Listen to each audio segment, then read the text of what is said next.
Hello, everyone. Welcome along to another edition of Championship Drill. Getting closer to the final countdown to the end of the season, kicking off now as we're into the final 10 games of the season and looking ahead then to the playoffs, obviously. So joined, as always, by Jerry and Phil, and we're going to just take you through the midweek games, basically, and have a look ahead to the weekend fixtures. And so I suppose we just dive straight in. We'll start with the great one, the boring match of the week. Cardiff 0, Stoke 0. Yeah, wasn't that good? Both teams had kind of disappointing results at the weekend. Stoke had another loss. Cardiff had their first loss under McCarthy. Both managers made 3 changes. It's hard to say. I think Stoke probably had the better chances. Yeah, I mean, there was a header from, Allen? Yeah. He should have scored it, to be honest. Should have scored. And then Thompson thought he'd scored in the first half, but Perrieng, just a spectacular clearance from him. Yeah. Powell and Fletcher had decent chances. I think Moore twice late on had good chances for Cardiff as well. Stoke were definitely had the more clear-cut chances. They did. And it's one of those where it's a case of, look, it is what it is at the end of the day. But if that Mick now hasn't won since he signed his contract. Yeah. 2 draws and a defeat, I think, yeah. But Stoke really, I suppose, in a way, a point for Stoke. They just haven't won away in I don't know how many games. Now this will be 11 or 12 matches. The last one away? Yeah, something like that, yeah. And Cardiff need to start winning if they want to get back towards those playoffs because the teams above them are starting to win again. Yeah. They do have to sort what's going on with Harry Wilson. I know he came on towards the end of the game, but does he just not fit enough, or is it just a knock or what? But it's clearly he's a huge difference for Cardiff, so the fact he's not. He does. So they each made 3 changes, so it's that time of the season. But you think coming in this weekend, then they've got the international break, which I suppose we might as well talk about the international break while I brought it up. Yeah. Some teams are going to really love the international break coming up. Others are going to, like the likes of Barnsley, are not going to want that international break. Well, some international teams have actually 3 games. Yeah, so it's kind of crazy. Whereas the likes of like Barnsley, like we said, probably won't want it. No. Brentford will probably be happy to have the international break to kind of sort out their form a little bit. Reading will probably be happy to have an international break. Yeah. It's kind of crazy this close to the end of the season to have, like you said, some countries playing 3 matches. Yeah, they'll scrap it eventually, I think. But they're playing 2 United Nations Cups and 1 friendly. Yeah, which is crazy. Yeah, it's absolute madness, to be honest with you. And again, obviously, some championship teams are going to have a lot of players leaving. Others will have hardly anybody leaving. Like Ireland are playing Qatar. Yeah. In a friendly. Yeah. It's just a strange one. Very strange. Very strange. We all like a World Cup and we all like the Euros, and even the Nations Cup is a bit decent if it's built up over years. But you know what I mean? We're seeing a lot of players, like especially championship players, like Daryl Horgan, be a player I'd be worried about, like if he's going to play for Ireland. You know what I mean? Yeah. Ododa just back from injury. Yeah, that's a concern. The managers are going to be. You know what I mean? They're going to be sweating on these kind of players. I think it's crazy. I think even Stephen Kenny, he must be the unluckiest Irish manager of all time. But not good. You know what I mean? They should really keep the Euros and the World Cup for when it is. And I know there's qualifiers and all that, but they should really look into doing something. Yeah, and then you have the Euros itself in June. And the Euros themselves, as well, and the Olympics, probably won't affect. Will we see players retire? We'll probably see players now retire in their early 30s because of all this playing, Yeah, absolutely. Absolutely. And how many of them now traveling around are going to bring COVID back and we'll have more games called off? And that's the problem. So anyway, madness. So we move on. I suppose Derby, Brentford. There's a few games like this that were kind of games of 2 halves, and this was definitely one. Brentford outstanding first half. Yeah. Tony with a penalty on his 25th birthday the other night. His 27th goal of the season already, and Canis as well. So they were 2 up at half time. Rooney made adjustments, made some changes at half time. Yeah. Lee Gregory, I think, was just on at half time when he brought it back to 2-1. Yeah. And then another sub that came on at half time, Sibley made it 2-2 with a really nice goal. Big point for Derby, I suppose. Not so good for Brentford. Yeah. They were very good at the first half, as you say. You know what I mean? They got off the start straight away. Tony's looking as lethal as ever. definitely gone next season, you know. But to take the lead after 8-9 minutes, brilli0, you know what I mean? 2-0 up after 23 minutes. But Derby were brilliant. They came back into the game, and I tell you, they looked dangerous towards the end of the game as well, in my opinion. You know what I mean? They actually could have won it as well. Yeah. I mean, it was as good as Brentford were in the first half. That's what Derby were like in the second half. Yeah. And you got to credit the manager to be able to make those changes. Yeah. That could be the difference. That could keep them up. That 1 point could keep them up. That's, you know what I mean? They look back at that and say that draw against Brentford, look, that's what kept us up. You know what I mean? It's yeah. And like you said with Tony, like he's going to like play in the Premier League next season. Like if Brentford don't go up, he's going to the Premier League. Yeah. Like it's going to be wonderful to see him in the Premier League. I suppose Brentford will hope it's with them. Yeah. But there's like that's kind of added pressure there onto Brentford as well. It is, but they're smart. I think like if they do go up, if they don't go up, I should say, they might loan him up for the year. You know what I mean? It's something. They're going to want him for when they get into the Premier League. You know what I mean? So unless there's a big offer of 30 million, then they'll sell it. That's it. I mean, like to sign a guy for 10 million one summer and sell him for 30 the next summer is nuts. But Brentford seem to be able to do that all the time. Yeah, they're brilliant. They're like the Arsenal team of Wenger, like, you know what I mean, where they'd scout all these players. But yet again, if they go up, then he's there. If they don't go up, I reckon they'll loan him out for a year and then hope they go up then, you know? Yeah. Derby, I suppose they need all the points they can get because they're still not safe as such. What are they, 19th? Yeah, I think what's thrown a spanner in the works for the relegation at the minute is those like 3 or 4 games in hand Rotherham have. Yeah. And you don't know. Like if they win 2 of them, like the changes, if they win 3 of those 4, then you're looking at Birmingham being the team that are 3rd from bottom. Yeah. You know, it's you're spot on as well. Different. So it's kind of it's got to be tough because like if Rotherham lose all their games in hand, suddenly Derby have a massive cushion. It's crazy though. It's not fun to see that. Like obviously we're big fans of Rotherham, like, you know what I mean. But when they are playing, I think they played 32, 33 games. It's crazy because it takes the fun out of it. Like, you know what I mean. You're waiting for them to roll over 3-4 games and then see where they're at. Like, because realistically, if they win 2 or 3 games, they are out of that relegation battle. Then you have to look Birmingham and Coventry in danger. But look, I don't know. Is it a good thing or a bad thing? Yeah, it's one of those where the likes of Derby, the likes of Forest, the likes of Huddersfield, they look safe, but if Rotherham win their games, they're really not. Yeah. And what's the story with the reschedule? I know we're changing the topic. How are they going to trend? Obviously, they've got so many games in hand. Does this mean they have to play an extra game in a week, or they'll have to? Yeah. I mean, like it's coming near the stage of the season now, where like especially with this international break and everything else coming up, that it's going to come to where Rotherham will probably end up playing 7 games the last week of the season. Yeah. If they don't start making up games. That's it. You know, madness. You wonder, is it a good thing or a bad thing? Like, yeah, it's just I don't know how they're going to do it. Like Rotherham are going to be playing 3 games a week from now till the end of the season to be able to make up those matches. Yeah. Which is kind of nuts. I suppose we move on to another game. There's a couple of these as well. In terms of red cards kind of ending the match as such. Luton 2, Coventry 0. Comfortable enough win for Luton, really, although they were playing against 10 men for the end of the first half and all the second half. Breen, nice volley to take the lead from Cornick's cross. Cornick very, very good in this one as well. He hit a shot then that McFadden handled on the line. It's going to be one of those, it's always a red card, it's always a penalty. It might be a reflex action, but if you handle the ball on the line to keep it out from being a goal, you know what's going to happen. Adebayo looks really good, hasn't he, since he came from? Was it Walsall they signed him from? They took home the penalty. Yeah. And I don't know. Luton just kind of coasted second half, hit the woodwork 3 times. Yeah. Good win for Luton as they're trying to end the season well, I suppose. Coventry in relegation danger and need to get some better results. But the red card really ended this game as a contest. Plus it was penalty, 2-0, and the man sent off. Yeah, that's it. Right before half time. I'd love to get an insight into what's happening with James Collins, because he's been their player all season. I know he's fit. Like, he's got to be fit because he's come on the last couple of games. He's not really started. So I'd love to know what's happened. I think it's just the form of Adebayo. They feel like they're only going to play with that one up front, and he's scoring goals. Yeah, they don't want to take him out of the team. Collins, I think Collins got a hat trick at one stage of the season, and he's got a couple of goals. Yeah. Jeez, you don't need to think of putting 2 up front. Like, I think Harry Cornick is up front with him.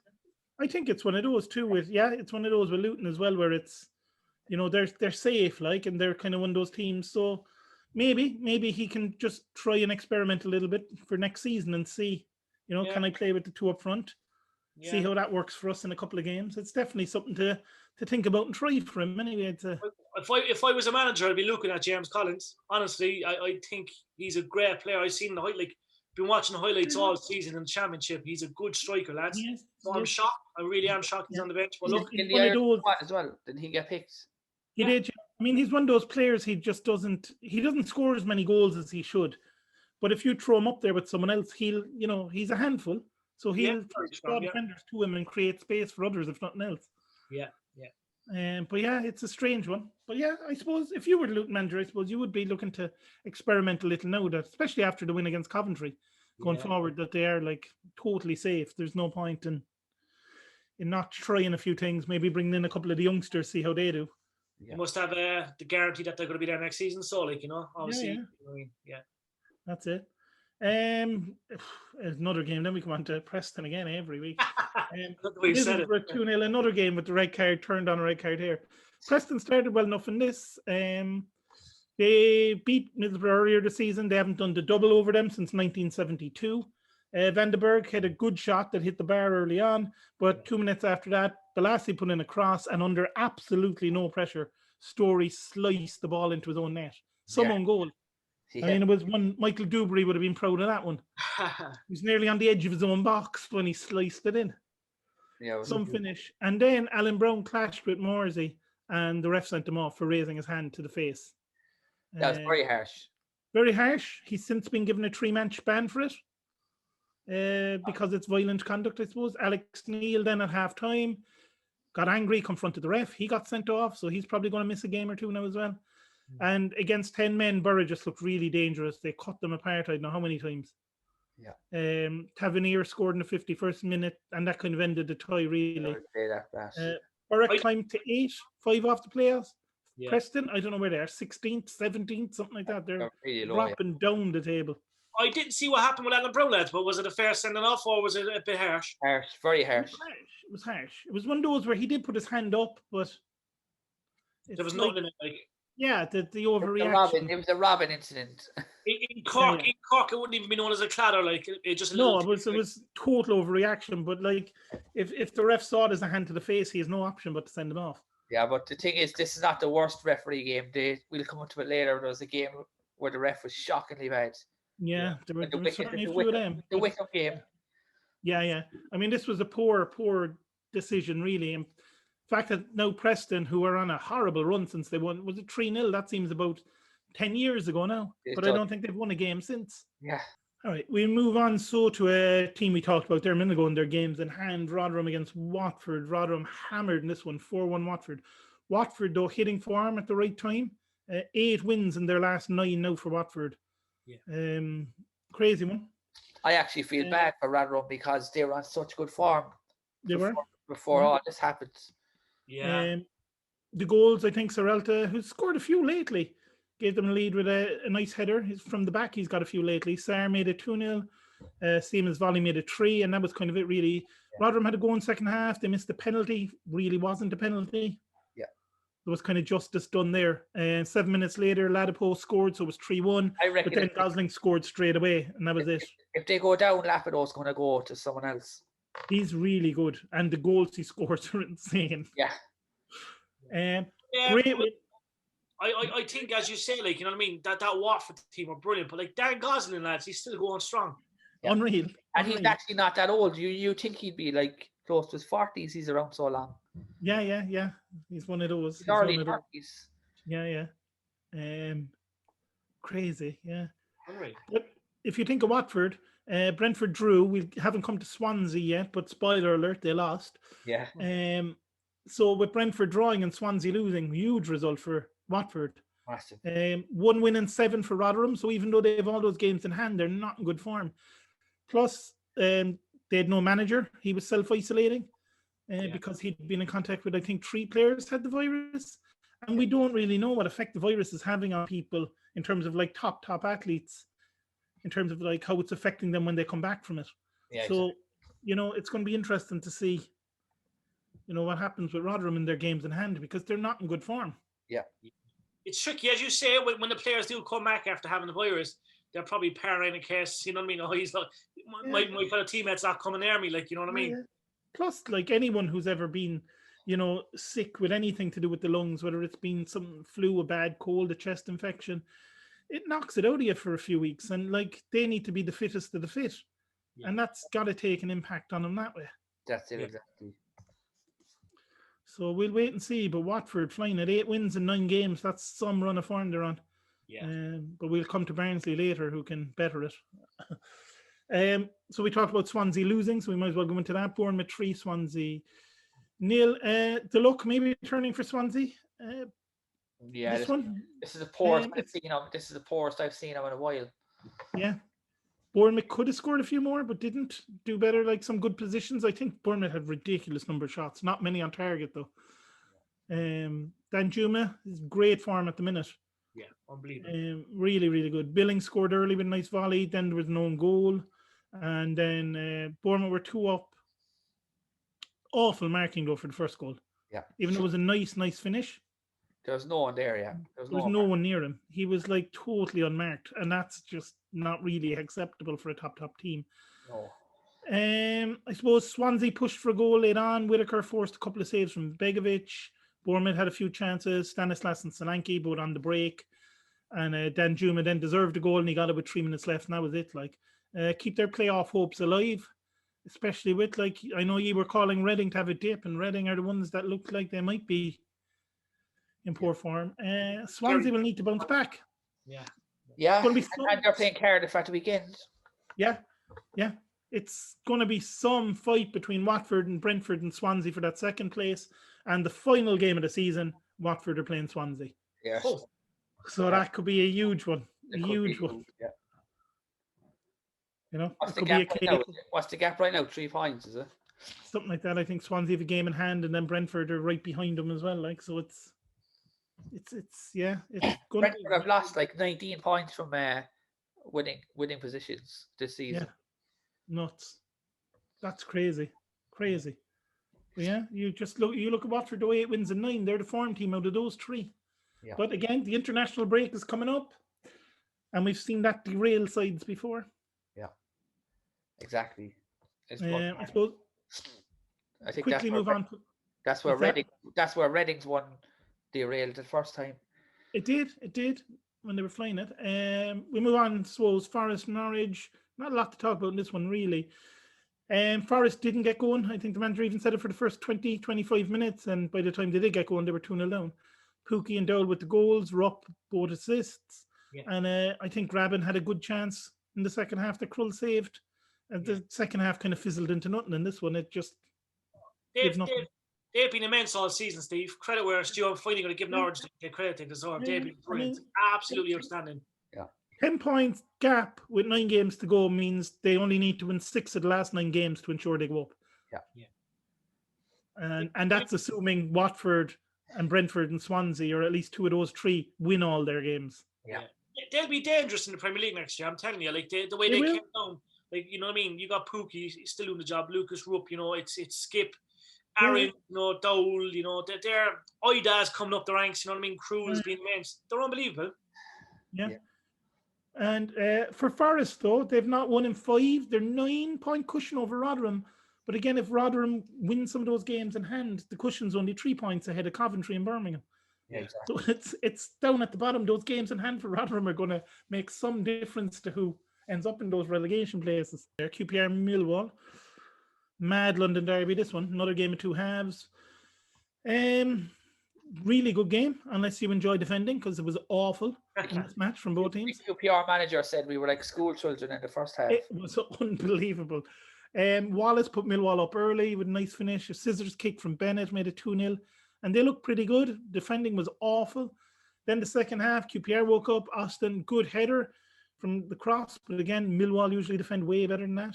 And the defending for the second goal was just absolutely awful. I couldn't even describe how bad it was. Yeah. You know, I mean, it wasn't, I think to call it Sunday League standard would be an insult to Sunday League. But Johansson took advantage and it was 2-2. The Wise then very good headed goal again with 4 minutes left. QPR are 12th, Millwall are 10th. They're both level on points. I suppose each manager will be happy with the half that they did well in. Yeah. Both of these teams kind of inconsistent form-wise, a lot of draws for Millwall, a lot of wins and defeats for QPR, but a few good signings. These teams could be good next season. QPR actually have a load of loan players, so they're going to be in trouble unless they... Yeah. They always get the good players on loan, though. QPR are notorious for getting, they'd go to Arsenal or they have a good connection to get the loan players. I think next year they'll get even better players on loans. I can see the likes of Willock staying there because he's not broken in at Benfica. They might get Charlie Austin back. Those kind of things, they might happen. But QPR had a good end to last season as well, I seem to remember. Yeah. They didn't have a great season, but they finished it well. So, yeah, a few signings for either team, and you never know. You never know. But they're both going to have to defend a hell of a lot better than they defended the other night because it was comical. Yeah. All right, we move on then to the game Phil spoke about earlier with the not great refereeing. This is actually a farce of a referee. I'll talk about the goals in that first and the game, and then Phil can fill us in on the wonderful refereeing. We mentioned earlier, Watford 8 wins in 9 games. Barnsley have won 9 of the last 10. They're now 5th ahead of Reading, who we'll come to in a minute. Very, very soft penalty got Barnsley going.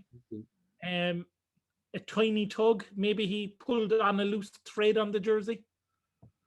I don't know what it was. Woodrow tucked it home anyway. Then 2 good strikes from Dyke, who looks some signing. Surely they want to keep him, Barnsley. Yeah. But between Dyke goals, Mowat was sent off. Yeah. For a 2-footed lunge. So they'll be without him probably for a couple of games. Wycombe pulled a goal back late on through Ekpezu, and then Wycombe had a few chances near the end. They did, yeah. Barnsley keep on rolling. Again, the international break, we'll wait and see what happens there. But yeah, about the referee. The thing is, Wycombe actually won their last game, and they could have went in at nil all at half time, would have been a different game. Absolutely. Really bad penalty decision. I don't think it was a penalty at all. Not a chance. Really, really, really bad. I mean, there's no... The red card then was disgracefully bad. That's definitely not a red card. No, and it is a straight red he got, isn't it? So they can appeal it. They are appealing it because the manager said afterwards. So hopefully they won't be missing him for those few games. But you just never know at the moment. Who knows? I was watching Quest, and Ian Holloway was really, really unhappy with their. Yeah. There's no better man than Ian Holloway for getting unhappy. Yeah. When he gets angry. Oh, it's brilliant, yeah. As you mentioned there, Steve, Dale Dyke has been immense since coming into Milan. What age is he? 20? He's young, yeah. I don't know how many goals he scored, but he doesn't seem to score tap-ins. 6 from 10, I think. Yeah, unreal. I mean, they have to try and keep a hold of him. And the 2 goals he scored the other night were great as well. Oh, he'll be Premier League bound, I'm telling you. Mark my words. There'll be a manager watching him like at Barnsley, and like their story's been incredible. But what a spot, like, you know what I mean? To lose a manager out to America and then get in a player from the States and like unbelievable. He just looks like a guy that's full of energy, lads. He could rip up the Premier League, I think. Yeah. Absolutely. But the referee will probably be doing a League 2 match, I'd say, next week. Yeah, he probably. I don't think he'll be. I think he'll be a bit demoted. Anyway, Birmingham, Reading, huge, massive, gigantic, whatever word you want to put in there, win for Birmingham. No manager. Because they're playing, I think they've got like Watford, Brentford, they've got a few other teams, that kind of thing coming up.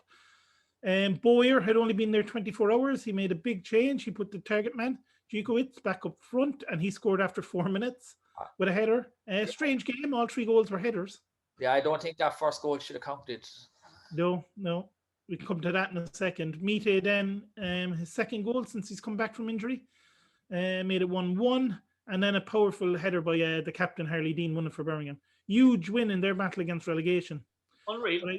I think they go to Watford next in their next match, while Reading play QPR. Bad defeat for them because teams around them all won, except for Cardiff, who drew. So a lot of pressure now on Reading at the weekend up against QPR. But yeah, you were saying there, Phil, about the first goal. You didn't think it should have counted? No, his hands were all over him, like it's clear foul. Yeah.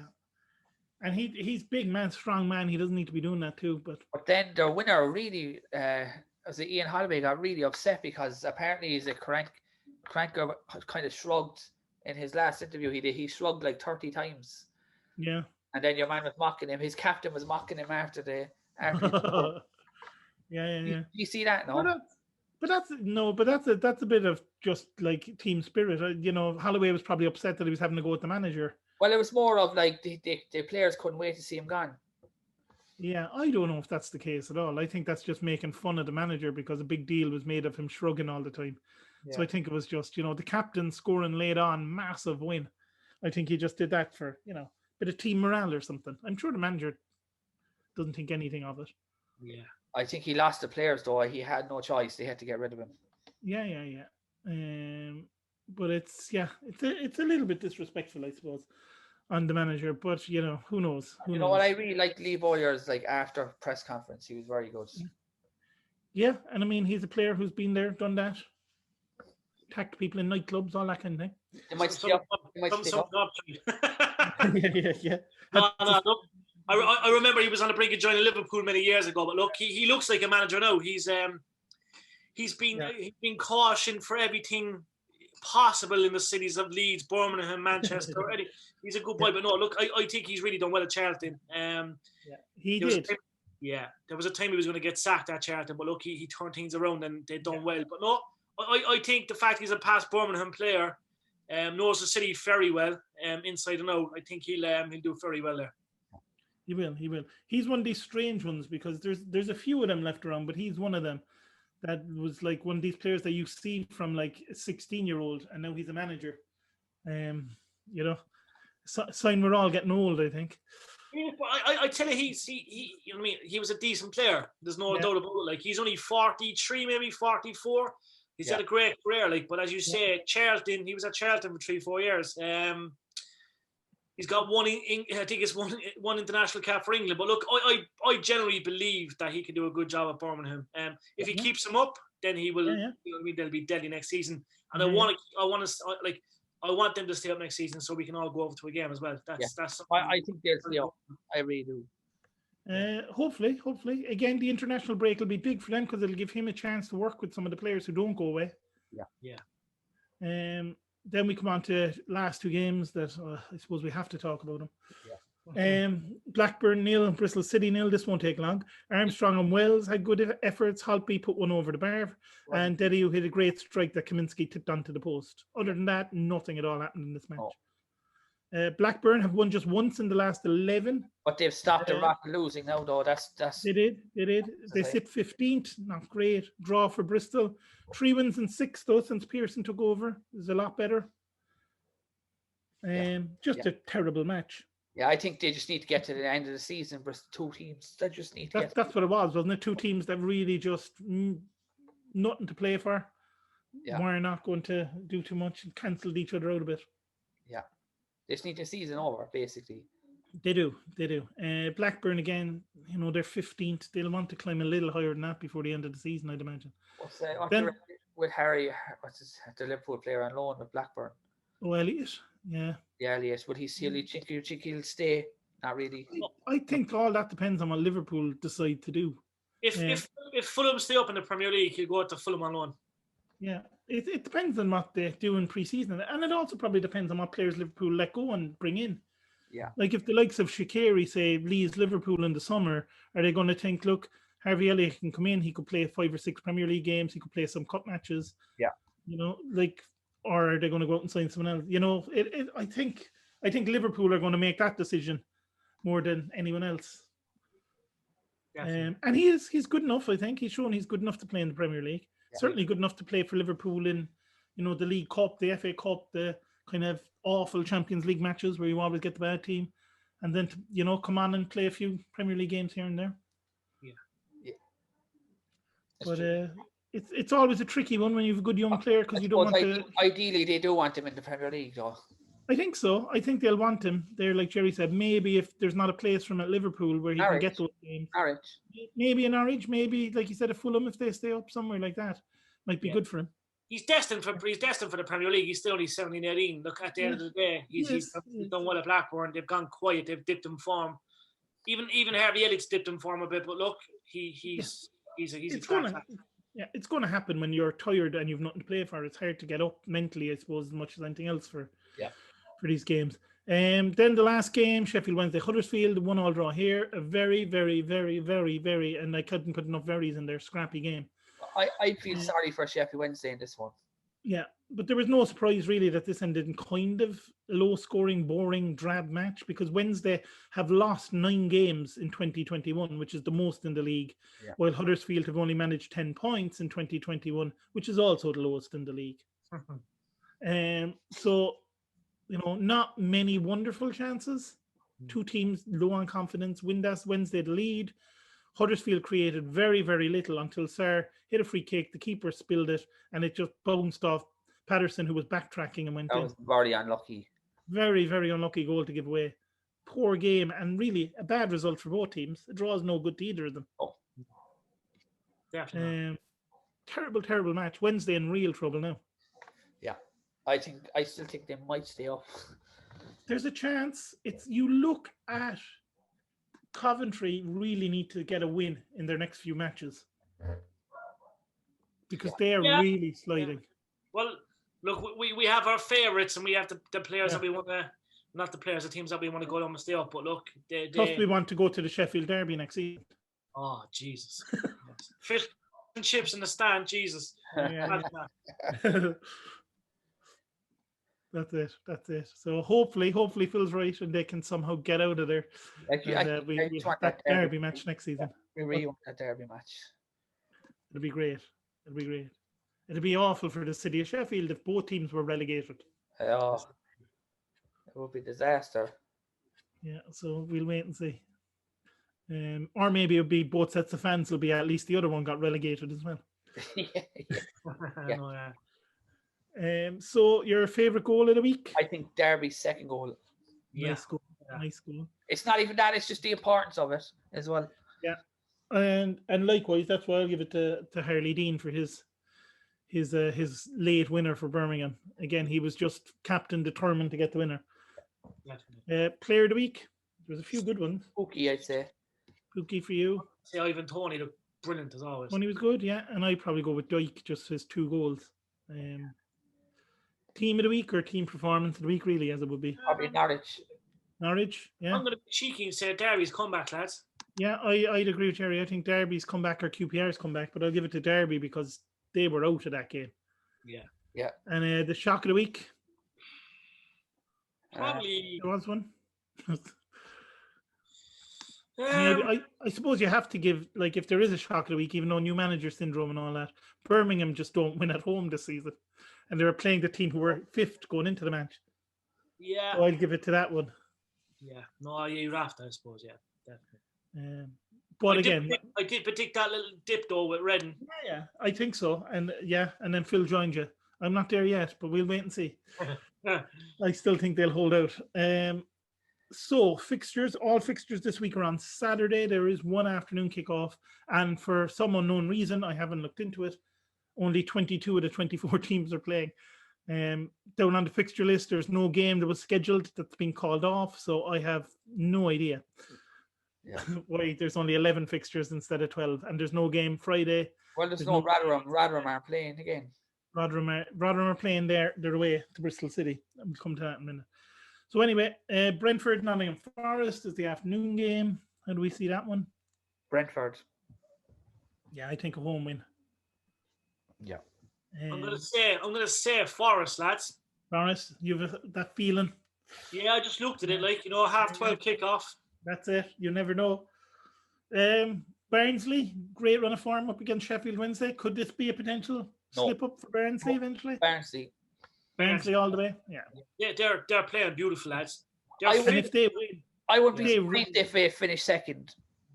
Yeah, I mean, if Barnsley have a long way to go second, they're about 8 points off that, I think, aren't they? With 9 games to go. Yeah, it's a long way from to go, but who knows? It's one of those where, unless their form dips, you don't want to be getting them the playoffs regardless of where they finish. Yeah. Well, look, as you say, it's you're looking at Watford and Swansea, lads. I know we're chanting, but look, it's Swansea have a game in hand. You know what I mean? So that means they'll stay 3rd on goal difference. But I'm telling you, there's exciting times ahead. It's very exciting, very exciting. Plus, if you think about it, if you look at Barnsley, who are in great form, and you look at Brentford and Swansea and Watford, 2 of those 3 can't go up automatically. So 2 of them are going to be in the playoff. Yeah. And then it could be Reading, could be Cardiff, could be Borough, could be Bournemouth. Yeah. It's going to be some playoff lineup this season. Oh, Yeah. Brilliant.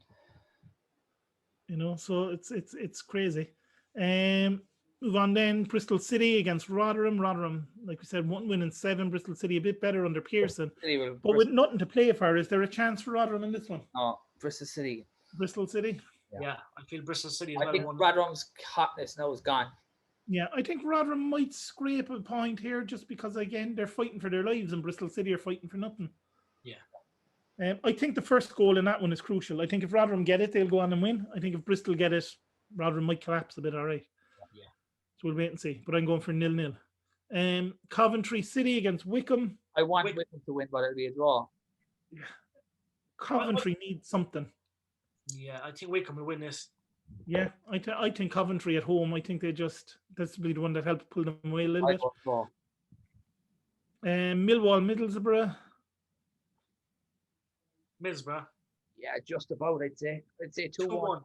Yeah. I think this could be a draw. Well, no, I'll go with Middlesbrough as well. I think, again, they need to win a bit more than Millwall do. So, Norwich up against Blackburn.